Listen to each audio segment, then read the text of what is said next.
않습니다. 제가 누군가에게 왜 사느냐고 물으면 사람들은 그냥 먹고 잘 살면 되는 것이지 왜 그 복잡한 생각을 하느냐라고 이야기할 것이에요. 여러분, 개는 먹는 것만으로도 만족합니다. 돼지는요, 구중만 있어도 만족해요. 근데 사람은 그렇지 않습니다. 사람은 먹는 것만으로도 만족할 수도 없고요, 있는 것만으로도 만족할 수 없습니다. 동물은 그냥 의식주만 있으면 만족합니다. 왜? 동물이니까, 생각이 없으니까요. 그냥 하나가 더 먹이만 주면은, 배만 부르게 하면은 꼬리 살살 흔들지요. 그게 동물이에요. 근데 사람은 많이 배웠다고 만족이 되나요?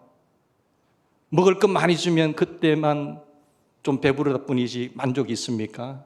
그렇지 않습니다. 왜요? 사람이니까요. 여러분, 파스칼은 이런 말을 했습니다. 사람에게는 하나님만이 메울 수 있는 공간이 있다는 것이죠. 왜? 사람은 하나님의 형상대로 지음을 받은 존재니까요. 하나님과 교제하고 하나님과 대화해야만이 인간은 참 만족을 얻게 되어 있습니다. 이것 채워짐이 없이 세상적인 방식으로 다 채운든 만족이 없습니다. 사람이라면 누구나 왜 사느냐 문제를 가지고 고민을 해야 됩니다. 내가 1년을 더 살아야 될 이유가 뭘까? 하나님이 나를 이 땅에 보내신 이유가 무엇일까? 목적이 무엇일까? 그것을 반드시 생각하셔야 됩니다. 왜 사느냐라는 문제를 가지고 고민하지 않았다고 한다면 그 사람은요, 문제가 많은 사람입니다. 자기가 존재해야 할 목적을 모르고 살았으니까요. 그런 멍청한 사람이 어디 있어요? 자기가 달려가야 할 목적을 모르고, 목표를 모르고 인생을 열심히 낭비하고 에너지를 쏟고 열심히 쓰고 한들 무슨 의미가 있겠어요? 그것이 인간의 가치인가요? 그렇지 않습니다. 사람은 그 문제가 있는 사람, 다른 좀 심하게 표현한다고 한다면 동물과 똑같은 거예요. 그 사람이 아닌 것입니다. 여러분, 생각이 있는 사람이라고 한다면 누구나 왜 사는지 고민해야 됩니다. 여러분 잘 아시겠지만 우리 크리스찬들은 잘 아시잖아요. 그래서 제가 한 번 더 중심을 잡자는 의미에서 제가 이 말씀을 상고하면서 전하는 것입니다. 다 아시겠죠? 한 번 더 내 남은 인생을 중심을 잡고 다시 목표를 바라보고 달려가야 될 줄 믿습니다. 혹시 다른 것을 바라보았다고 한다면 다시 목표를 주시하십시다. 사랑하는 여러분, 왜 사시는가요? 어떤 분은 참 우리가 삶을 살 때 이렇게 말을 하잖아요. 하나님의 영광을 위해 살지요. 그렇게 말하는데 제가 목사 된 지 30년 목회를 하는데 30년째인데 보면 오래 했잖아요. 근데 사람들 기도 제목을 보면요, 기도 제목 목사님 기도 좀 해주세요 라고 말을 하는데 기도 제목 보면 다 생존을 위한 기도예요. 목사님 저희 아이가 아픈데요, 아이 좀 빨리 치료해 주세요. 우리 아들 결혼 잘 할 수 있게 해주세요. 우리 아들 열심히 공부해서 좋은 대학 들어가야 되잖아요. 목사님 기도 좀 해주세요. 우리 남편 이번에 진급시험 있는데 꼭 진급할 수 있게 도와주세요. 기도해 주세요라고 부탁합니다. 다 몇몇 사람 빼고요, 전부 생존을 위한 기도 제목이에요. 이방인들과 똑같이 무엇을 먹을까, 무엇을 마실까, 무엇을 입을까, 이것들은 이방인들이 구하는 것이라고 하면서도 내 천지 아버지 하나님 앞에도 그것 들고 와서 기도 부탁한다고요. 그런 거 하지 말라는 것 아니에요. 그러나 주님, 목사님 중국을 위해서 기도해 주세요. 제가 중국 생각하면 눈물이 나요. 하나님 내 이 영혼 위해서 좀 기도 좀 해주세요. 이 영혼 지옥 가는 거 생각하니까 제가 눈물이 나요. 하나님의 교회가 든든히 설 수 있도록 하나님 더 기도합시다. 목사님 더 기도합시다. 그렇게 하면은 좋은데 그런 기도는 별로 없고 몇몇 사람 안 되고 전부 생존을 위한 기도죠. 여러분 왜 사는지 여러분 자신에게 솔직히 물어보세요. 여러분이 기도의 제목을 한번 노트에 적어보시라고 한다면 그 제목을 공감을 해보세요. 어떤 기도 제목인지. 여러분이 기도하고 있는 기도 제목, 하나님의 영광을 위해서 기도하고 있는지, 내가 하나님의 교회를 위해서, 하나님의 영광을 위해서 얼마나 기도하고 있는지, 몇 가지가 되는지 한번 적어보시라니까요. 참 주님 앞에 죄송스러울 때가 많아요. 나는 너를 위해서 다 주었는데 고작 그거냐? 그래도 아직도 나의 사랑을 못 깨닫겠니? 내 능력과 나는 네 아버지잖아. 아직도 아빠를 못 믿고 그렇게 안절부절하니? 그런 말씀이에요. 아마 대부분 여러분 자신이나 가족의 생존을 위한 기도가 대부분일 것입니다. 말은 예수님 영광을 위해 삽니다. 나 주의 영광을 위해 살아요. 그렇게 말은 하지만 사실 대부분의 사람들은 살아 존재하기 위해서 살고 있는 거예요. 한 번은 할머니하고 대화를 하는 중에 할머니 예수 믿으세요? 할머니 왜 사시죠? 물으니까 젊은 사람아 내가 하지 못해서 죽지 못해서 살아. 그렇게 말하더라고요. 그래서 제가 복음을 전했어요. 맞지 못해서 죽지 못해서 산다니까요. 혹시 이 할머니처럼 죽지 못해서 사실 분 계세요? 죽을 용기가 없어서 억지로 사는 분 안 계십니까? 사랑하는 여러분, 왜 사세요? 왜 하나님께서 여러분을 위해서 독사 종자 예수님을 십자가에 못 박혀 죽게 하셨어요? 왜 이 세상에 여러분 보내셨지요? 그 목적이 뭔가요? 생명이 붙어 있기 때문에 생존하기 위해서 산다면 그 사람은 동물입니다. 동물과 전혀 다를 바가 없어요. 그냥 생명이 있기 때문에 먹을 거 찾고 생명이 있기 때문에 좀 더 편안한 거 찾고 동물이죠. 여러분 생존하기 위해 산다면 그 사람은 동물과 다른 예수를 알지 못하는 사람들의 대부분은요 생존을 위해서 살아요. 그건 이해가 돼요. 하나님 모르니까. 그러나 예수 믿는 사람은 그게 아니잖아요. 하나님이 어떤 분인가를 알고 우리의 존재 가치가 어떤 분인가를 알고 우리가 무엇을 위해서 사는지를 분명히 알잖아요. 근데 어느 날 보니까 나도 모르게 방향 감각이 벌써 틀어진 거예요. 목표를 바라보지 못하고 있는 거예요. 사탄에게 미혹돼서 벌써 내 눈이 다른 데 가고 있는 거잖아요. 아, 우리 하나님 얼마나 슬퍼하는지 아세요? 참 근심하는 모습을 봅니다. 주님이 우시는 거예요. 사랑하는 여러분, 세상 사람들은 생존을 위해서요 아침 일찍 일어나서 저녁 늦게까지 땀을 흘리면서 일을 합니다. 수고의 땀을 흘립니다. 이렇게 생존을 위해서 하는 사람들은 양심의 소리를 듣지 않아요. 완전 무시해요. 양심의 가책을 느끼면서도 그것이 생존에 이익이 된다고 한다면 서슴없이 그 일을 행합니다. 탈세를 하고 조작 장부 만들어가지고요 세금 국가에 낼 돈 탈세하고요. 교인들도 그런 분 보았어요. 딱 세무조사 한번 더 볼까요? 그러면 교인이라고 해요. 생존에 도움이 된다면, 돈을 벌 수 있다면 거짓말도 스스럼없이 하고 사람도 죽여요. 그게 세상 사람들입니다. 왜? 그냥 좀 더 편안하게 살기 위해서. 보통 세상 사람들은 인생이 80년, 100년으로 끝난다고 느끼기 때문에 옷이라도 한번 잘 입어보자. 좀 더 편하게 좋은 차 타보자. 그게 목적이에요. 그러면서 의시 되는 거지요. 그런데 수준 높은 사람들은 그거 보면서 어떻게 보는지 아세요? 아주 우습게 보는 거죠. 기업하는 사람들이 대부분 자기 돈 갖고 안 한다더라고요. 빈대 가지고 하고. 그러나 우리 그리스도인들은요, 죽음 후에 영원한 세계가 있기 때문에 그 영원한 세계에 투자하며 사는 사람들이 그리스도인들입니다. 그 주님 말씀하시잖아요. 너 자신을 위하여, 나를 위하여 하는 게 아니야. 너 자신을 위하여 보물을 하늘에 쌓아두라는 것이. 왜? 하늘나라가 영원하니까. 이 땅의 세상은 잠시 잠깐이야. 안개와 같은 인생이야. 나그네와 같은 인생이야. 라고 말하잖아요. 사치에 빠지면 한 번도 복음을 위해서 돈을 못 씁니다.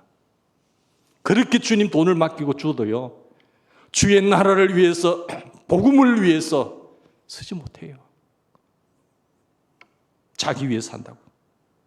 어떤 사람은 좀 결국 한데 봐요. 좋은 음식 좀 찾고 좀 비싼 음식 좀 먹고 즐기면서. 여러분 주는 대로 먹읍시다. 세상 사람들은 80년 살기 때문에, 100년 살기 때문에 끝나는 줄 알기 때문에요. 그러기에 이 세상에서 더 편하게, 더 멋있게, 좀 더 맛있는 것을 먹기 위해 끊임없이 노력하는 겁니다. 추구하는 게 그거예요. 그러나 우리는 어떻습니까? 예수 믿는 사람들은 생존을 위해서 사는 사람 아니잖아요. 그게 목표입니까? 생존을 좀 더 연장시키기 위해서, 좀 더 내 편안한 삶을 살기 위해서 교회에 오르십니까? 아니잖아요.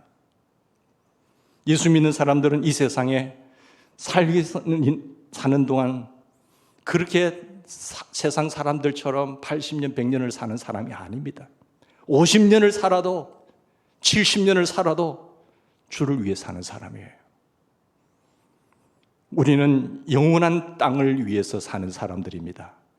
이 세상에 없어질 것을 위해서 투자하고 헌신하는 사람들 아닙니다. 영원한 것을 위해서, 영원한 내 곤양을 위해서, 하나님의 나라를 위해서 살아가는 존재가 우리잖아요. 여러분 동의하시나요? 성경에는 수많은 사람들이 나옵니다. 그 중에 두 종류의 사람들이 있습니다. 두 종류의 사람들이라는 것은 한 종류의 사람은 이 세상의 생존만을 위해서 산 사람, 그런 사람들이 있어요. 그런가 하면은 영원한 나라를 위하여, 하나님의 나라를 위하여 살아가는 사람들이 있습니다. 여러 사람들이 있지만 오늘 대표적인 한 사람씩 소개를 하고자 합니다. 먼저 생존을 위해서 사는 사람들 가운데 롯이라는 사람이 있습니다. 창세기 12장에 보면 하나님이 아브라함에게 말하죠. 너의 본토 친척 아비 집을 떠나라. 슬픈 이야기지만 믿음으로 내딛습니다. 그런데 혼자 가기 그리워서 자기 조카를 부릅니다. 조카라도 옆에 있어야 좀 낫겠다 해서. 그 하나님의 뜻이 아니거든요. 온전한 순종을 하지 못했어요.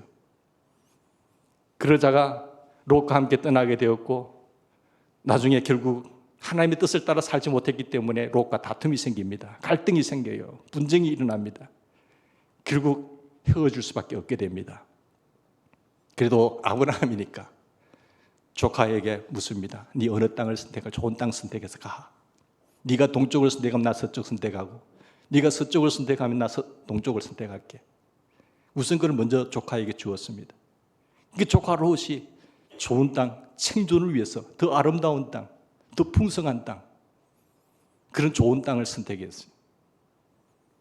나중에 그 땅이 어떻게 됩니까? 소돔과 고모라 땅, 너무 좋은 도시였지요. 죄악의 도시가 되어서 하나님께서 불로 심판을 내리십니다. 여러분, 영적인 사람은 하나님과의 관계뿐만 아니라 사람과의 관계도 좋아야 됩니다. 아브라함이 영적인 사람이잖아요. 그런데 사람에게도 우선권을 주면서 나갔죠.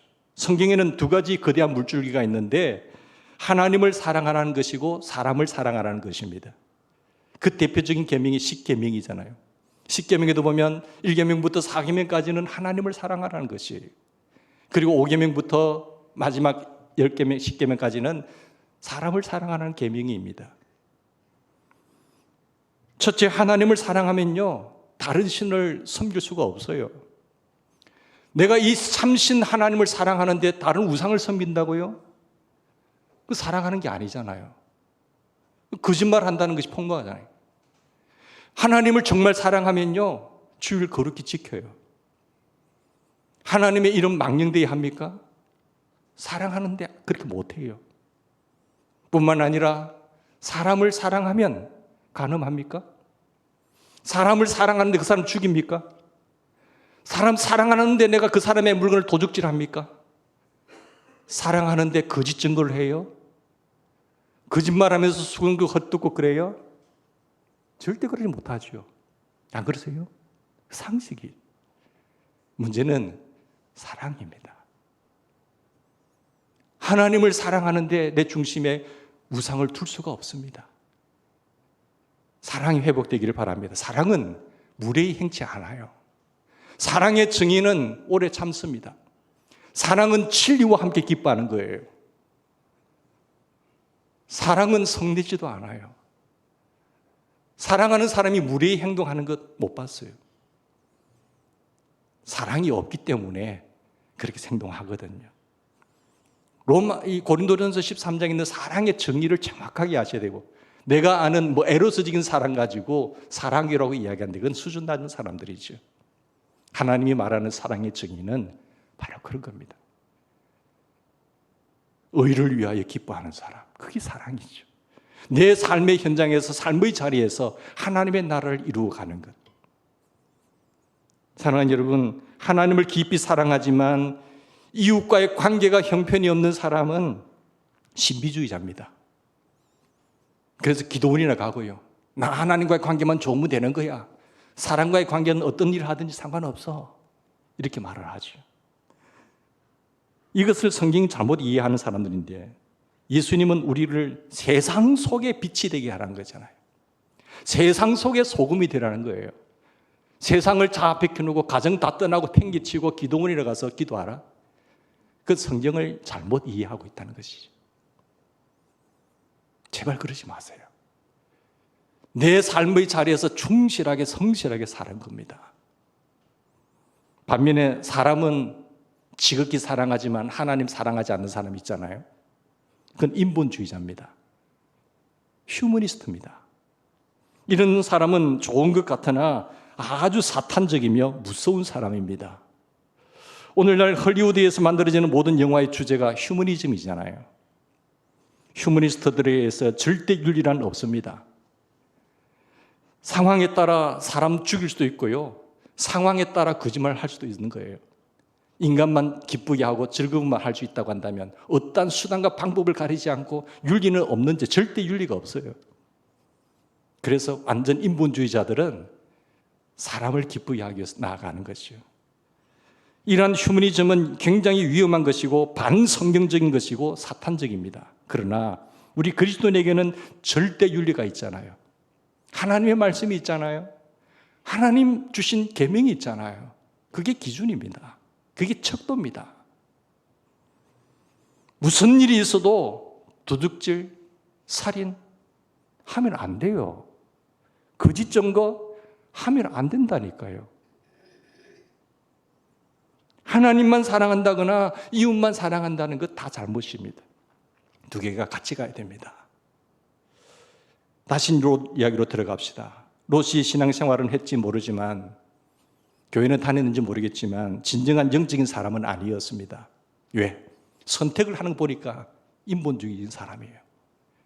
자기의 생존을 위해서 아브라함의 마음을 어떤지도 상관하고 자기의 유익을 위해서 선택하지 않습니까? 생존적인 측면에서 재산이 그 생존에 눈이 밝은 사람이죠. 계산이 밝은 사람입니다. 결국 롯은 어떻게 됩니까? 소돔성 가까이에서 비옥한 땅에 살고 출세는 했겠지요. 명성은 얻었는지 모르겠습니다. 인정을 받고 집도 사고 명성도 얻었습니다. 그는 이렇게 세상적으로 부유한 사람이 되었지만 자신이 그렇게 중요하게 여기던 돈과 재산 하루아침에 잿더미가 됩니다. 재산만 다 잿더미가 됐나요? 사랑하는 아내까지 잃고 말잖아요. 여러분, 자기 아내는 소금 기둥이 되어서 자기 눈앞에서 죽습니다. 롯은 재산을 많이 모으고 성공한 사람 같았지만 순식간에 모든 재산을 잃고 말았습니다. 생존만을 위해서 추구하며 새벽부터 밤까지 뛰었지만 명성을 얻었지만 부는 가졌지만 자신이 그렇게 열심히 모은 것이 모두 순식간에 사라질 수 있음을 알아야 된다는 사실을 롯을 통해서 깨달으셔야 되는 거예요. 또 롯은 사랑하는 아내가 자기 눈앞에 죽는 것을 보았습니다. 소금 기둥이 되어서 생명이 떠나버렸어요. 불러도 대답이 없는 당신이여. 벌써 지나갔지요. 부인이 자기 앞에서 죽을 때 롯의 마음이 어땠겠어요? 얼마나 비통했겠습니까? 결국 생존을 추구하며 살았던 롯은 추구했던 모든 재산이 잿더미로 변하는 아픔과 아내가 비참하게 죽는 아픔을 경험할 수밖에 없었습니다. 우리도 생존만을 위해서 산다고 한다면, 나도 여전히 하나님을 믿는다고 하면서 생존만을 위해서 그것이 목표가 된다고 한다면 결국은 다 잃어버리고 마는 인생이 되고 마는 것입니다. 롯 사건은 생존을 추구하는 사람들에게 큰 교훈이에요. 제가 여러 사람을 대표 이야기할 수 있지만 시간 관계에서 한 사람만 이야기를 하는 겁니다. 생존을 위해 사로잡힌 사람은 이 세상에서 좀 더 잘 먹고 좀 더 잘 살기 위해서 시간과 에너지를 쏟습니다. 그렇게 애를 쓰지만 생존과 관계없이 사는 사람은 거룩과 영원한 나라에 관심을 쏟습니다. 우리는 어떤 사람이에요? 거룩과 하나님 영원한 나라, 내 영원한 집을 위해서 투자하는 사람이잖아요. 성경에 나오는 많은 인물들의 생존과 관계없이 영원한 생명을 위해 살았습니다. 그 중에 대표적인 한 사람만 소개할게요. 오늘 바울을 소개하고자 합니다. 사랑하는 여러분, 바울은요 원래 이름이 사울이었습니다. 어떤 존재였는가 하면 유대인 중에 유대인이에요. 그리고 지파가 뛰어난 베냐민 지파입니다.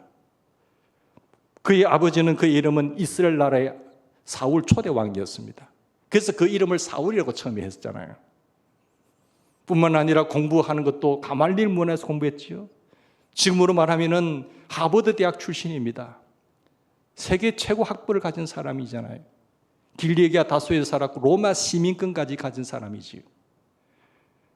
정말로 그 나라의 힘 있는 나라의 시민권자입니다. 뿐만 아니라 장래가 촉망되는 젊은이였습니다. 그리고 유대 사회에 성공하려면 종교계의 인정을 받아야 되는데 얼마나 열심인 줄 아세요? 하나님 외에 다른 예수 믿는 사람 다 죽이려고 앞장섰던 사람들이에요. 그래서 예수 믿는 사람 다 죽이려고 그 신임을 얻기 위해서 다메섹으로 넘어가다가 그때 주님을 만나는 겁니다. 주님을 만나고 완전 180도 바뀌어요. 첫째 이름이 바뀌죠. 사울에게서 바울이라고 하라. 예수님 만난 거예요. 인생이 유턴되고 말지요. 세상을 향하여 질주하던 인생에서 이제 하나님을 향해서 남은 인생을 질주합니다. 목표를 바꿉니다. 자기의 존재 이유를 알았습니다. 자기가 살아야 될 목적을 알았습니다. 하나님을 위해서 살도록 되어 있는 그 길로 인간을 창조하신 그 목적대로 돌아선 겁니다. 그는 다메섹에서 예수님을 만났습니다. 예수님 만난 이후에 다시는 생존을 위해서 살지 않았습니다. 그의 관심은 높은 관직이나 돈이 아니었습니다. 이제는 그의 목표는 예수님뿐이었습니다. 나를 살리신 그분, 그 하나님의 사랑을 알았습니다. 그는 이제껏 중요하게 여겼던 모든 학문, 가문, 명예, 출세 다 똥으로, 배설물로 여긴다고 했습니다. 그 똥으로 이겼다는 거지. 너희들 자랑할 것이 있습니까? 나도 한번 자랑해 볼까요? 학문적으로, 학벌적으로, 가문적으로 나는 여러분들에게 자랑한다면 절대 뒤지지 않습니다. 그러나 나는 예수님을 만나고 내 인생이 완전히 바뀌었습니다. 그래서 세상이 추구하는 세상 사람들의 생존만을 위해서 사는 그 사람들이 자랑하는 그것들을 나는 배설물로 이겼다니까요. 돈 자랑하는 분 계세요? 학벌 자랑하는 분 계세요? 그건 똥의 크기를 지금 자랑하는 거예요. 똥의 유형과 똥의 크기를 지금 자랑하잖아요. 학력이나 가문을 자랑하는 사람을 때 바울의 눈으로 볼 때는요, 똥의 크기나 그 모양을 자랑하는 거지. 미성숙한 사람의 모습이죠. 세상의 유명과 성공을 버리고 복음을 위해서 사는 바울은 어떤 어려움을 당합니까? 고린도후서 11장에 보면 여러 가지 어려움을 받게 되죠. 저희가 그리스도인의 일꾼이냐 정신없는 말을 하거니와 나도 더욱 그러하도다. 내가 수고를 넘치하도록 하고 옥에 갇히기도 하고 매도 수도 없이 맞았다. 40에 감한 매를 몇 번이나 맞죠. 태장으로 맞고 오직 복음 때문에, 오직 예수님 때문에 그렇게 어려움을 감당하지 않아도 될 사람이지만 복음을 위해서 주님이 그 안에 사셔서 주님이 들어오신 이후로 그는 주님의 것으로 쓰임을 받는 것이었습니다. 바울도 우리와 똑같은 연약한 육체를 가진 사람입니다. 하지만 복음을 전하는 일이 너무 중요했기 때문에 엄청난 몰매를 맞았어요. 강도의 굴과 강의 위험과 바다의 파선의 위험, 여러 가지 죽을 고비를 넘기잖아요. 그러나 그는 계속해서 그 일을 행합니다.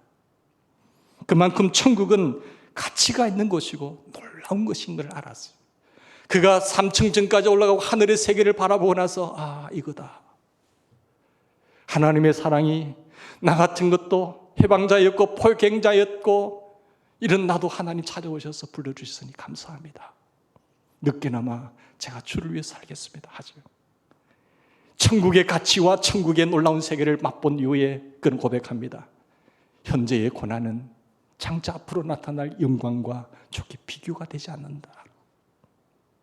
오늘 이 세상에서 내가 주님 때문에 받는 아픔, 이런 어떤 고난 아무것도 아니다. 현재의 고난은.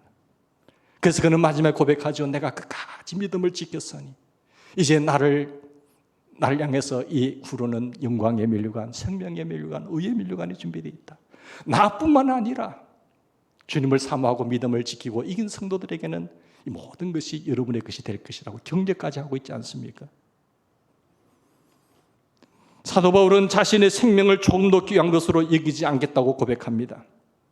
이것은 생존을 위해서 살지 않겠다는 말이잖아요. 나의 달려갈 길과 주 예수께 받은 사명, 곧 하나님의 은혜의 복음 증거하는 일을 마치려 하면은 나의 생명을 조금 더 귀한 것으로 여기지 않겠다. 여러분, 현대인들은 생존에 대한 요건은 있지만 복음에 대한 사명은 없잖아요.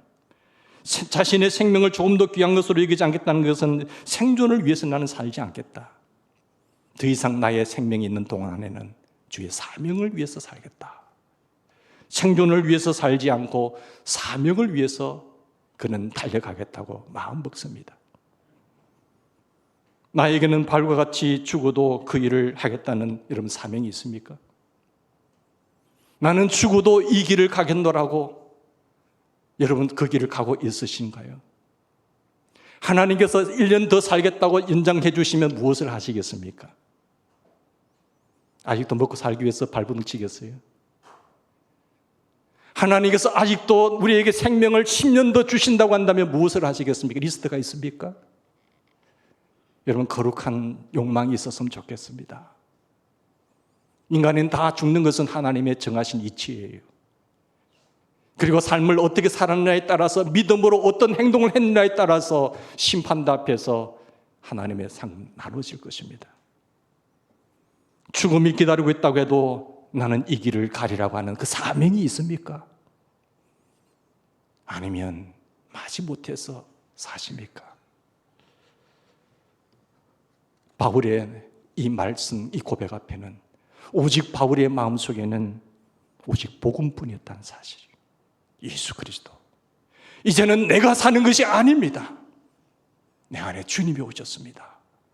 주님이 사십니다. 나는 죽었습니다. 이 세상에 사는 것은 나를 사랑하사 나를 믿는, 그리스도를 믿는 믿음 안에서 사는 것입니다. 그래서 이 믿음이 없이는 하나님을 절대로 기쁘시게 할 수가 없어요. 바울은 복음 때문에 수많은 고난을 당했지만 잘 이겼습니다. 그리하여 드디어 나는 십자가에 죽었고 내 안에 예수만 산다고 고백하는 그 수준에 이르는 것이죠. 그것이 오늘 본문 말씀이에요. 바울은 나라고 하는 자아는 죽고 내 안에 예수가 삽니다. 이 주인이 바뀌어야 구원 얻은 사람입니다. 여전히 내가 주인이고 여전히 사탄이 내 안에 중심에 좌정하고 있다고 하는 그건 우상숭배자입니다. 죄송하지만 교인이지 구원받은 사람은 아니잖아요. 주인은 그리스도입니다. 그분을 나의 구세주로 영접할 때에 하나님의 자녀가 되는 권세를 주신다고 말씀하셨잖아요. 허황된 복음에 달콤한 유혹에 넘어가지 않는 지혜로운 자들이 되기를 바랍니다. 타협할 수 있는 것이 있고 타협할 수 없는 절대 복음이 있잖아요. 세상 사람들은 생존만을 위해서 좀 더 1년 생명이 연장된다고 한다면, 이것이 돈이 된다고 한다면 얼마든지 거짓말합니다. 그러나 우리는 그거 아니잖아요. 그것이 우리의 목적이 아니잖아요. 나의 존재 가치는 우리 주님 계신 곳, 우리 믿음의 선배들이 계신 곳, 그 영원한 하나님의 나라, 그것이 우리의 본향인 것입니다. 내가라고 하는 이 자아가 죽지 않고는 결코 생존의 문제를 이길 수가 없습니다. 만약 우리가 생존을 위해서 산다고 한다면 그저 그렇고 그런 인생을 살다가 죽을 거예요. 제가 이 땅에 이 교회에 와서도 장례식 많이 치렀어요. 솔직하게 고백한다고 한다면 얼마나 허무하고 내 눈물을 흘리게 한 그 장례식이 몇 번 있었는가요? 자기 인생은 자기가 압니다. 그리고 하나님 아시는 거예요. 목사인 제 눈에도 보이는 거예요. 생존을 포기할 때에 우리 인생은 달라질 것입니다. 여러분, 이 땅에 백합화가 피는데 요즘 사진을 찍다 보니까 그 꽃 한 송이도 너무 예쁘잖아요. 근데 목적이 있어요. 덜에 핀 백합화도 목적이 있다니까요. 이 마이크도 만든 목적이 있잖아요. 이 세상에 존재하는 목적이 있잖아요. 나무는 나무로서의 또 목적이 있습니다.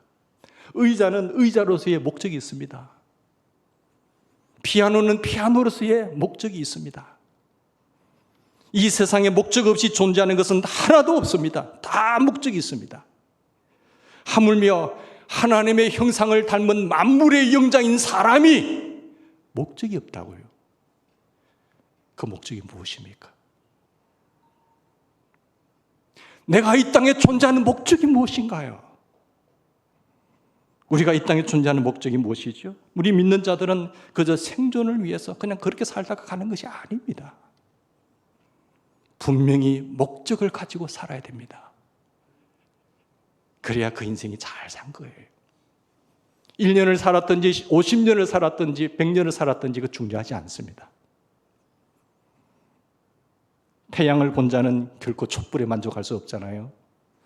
내 안에 정말 예수가 들어온 사람은 이 세상의 생존을 위해서 그냥 그저 그렇게 사는 것이 아닙니다. 사자는 결코 썩은 고기를 먹지 않습니다. 자기 안에 예수가 들어온 사람은 관심이 달라지는 것입니다. 자기 안에 예수가 들어온 사람은 세상의 썩은 돈을 먹지 않습니다. 어디 교회 다니면서도 거기에 썩은 고기에 손을 댄다니까요. 자기 안에 예수가 들어온 사람은 결코 세상의 것으로 만족함이 없습니다. 진짜 예수쟁이인 사람은, 내 안에 예수가 사는 사람은 가치와 목표와 추구하는 바가 다릅니다. 우리는 이 세상의 편안함을 위해서 사는 것 아니잖아요. 우리는 영원한 땅에 투자하며 사는 사람, 그가 그리스도인입니다. 그리스도에게 속한 자입니다. 인생에는 생명 그 자체보다도 더 중요한 그 무엇이 있습니까? 우리는 생존만을 위해 사는 동물 같은 존재가 아니잖아요. 우리는 생존만을 위해 사는 동물 같은 존재가 아니면서 생존만을 위해 사는 사람은 동물 같은 인생을 살 것이에요. 왜? 동물이니까. 사나마나한 인생을 살 것입니다. 사도 바울은요, 생존을 버린 사람입니다. 나는 예수님을 내 안에 모시고 난 이후부터는 나는 죽은 사람이에요. 그 안에 예수가 산 사람이었습니다. 그는 자라깨나 예수의 관심사인 복음에 있었습니다. 복음만을 전하겠다고 주 예수께 받은 사명, 그것을 위해 살겠다고 인생을 드린 사람이에요. 그의 관심은 오직 복음이었습니다. 그렇게 산 그는 신약 성경의 13권을 기록하잖아요. 그리고 기독교에 예수님 다음으로 가장 큰 영향을 끼친 사람이 되었습니다. 여러분의 관심은 무엇인가요? 사랑하는 성도 여러분, 주님 다시 묻습니다. 여러분 처음 예수 믿을 때의 그 감격, 그 첫사랑 가지고 다시 묻습니다. 베드로야, 너 나 사랑하니? 사랑하는 아들아, 사랑하는 딸아, 너의 관심이 뭐니?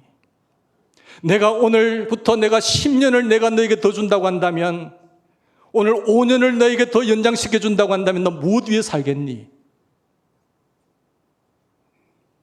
내가 무엇 한다는 그 이유 때문에 너에게 생명을 또 5년 더 주어야 되니? 묻는다면, 아버지, 그냥 그렇게 살려고요. 그런 사람이 없었으면 좋겠습니다. 주님, 1년만 더 주신다면 제가 이렇게 할게요. 한번 적어보십시오. 주님, 저에게 이렇게 허락하시면 제가 이렇게 할게요. 그래서 정말 하나님이 기뻐하는 사람, 하나님이 믿고 맡길 수 있는 자가 되기를 바랍니다. 정말 축복의 통로자가 되시기를 주님을 축원합니다. 여러분의 관심 무엇인지, 한국의 반만년 역사의 영향을 바꾼 사람, 역사를 바꾼 사람이 누굽니까? 한국 반만년 역사의 방향을 바꾼 사람들도 정치인이 아닙니다. 권력자가 아니었습니다. 왕도 아니었습니다. 생존을 포기한 20대의 선교사들이었어요. 복음을 싣고 이 땅에 와서 순교한 그들 때문에 이 나라에 복음의 꽃이 피게 되는 것이고 하늘나라가 싹트기 시작한 것 아니겠습니까? 생존을 포기한 사는 사람들은 환경에 따라 사는 사람이 아니라 환경을 변하게 하는 사람입니다. 심정이 약한 사람, 예수가 없는 사람은요, 주변에 스트레스가 압력이 강하면 어떻게 해요? 사람에 의해서, 환경에 의해서, 사건에 의해서 누르면은 나올 힘이 없어요. 왜? 힘이 없단 말이에요. 그러나 내가 안에 예수님이 계신 사람은 그런 압력, 스트레스, 환경에 대한 것, 그리고 사람에 대한 관계에, 그리고 어떤 사건에 의해서 압력이 있지만 탱탱 튀는 공이 되는 겁니다. 그게 내적인 능력이라는 겁니다. 예수가 없는 사람들은요, 다 탓이 저 사람 때문에, 저 환경 때문에, 무슨 사건 때문에 약한 사람이에요. 내적 능력이 강한 사람은요, 그런 압력이 있지만 다 이겨냅니다. 탱탱 튄다니까요. 문제가 밖에 있습니까? 내 안에 있습니까? 내 안의 문제입니다. 계속 남탓하는 거예요. 그만큼 연약하다는 존재예요. 우리는 세상을 이기고 마귀를 이기고 나 자신을 이겨내는 하나님 기뻐하시는 귀한 분들 되기를 주의 이름으로 축원합니다. 같이 기도하십시다.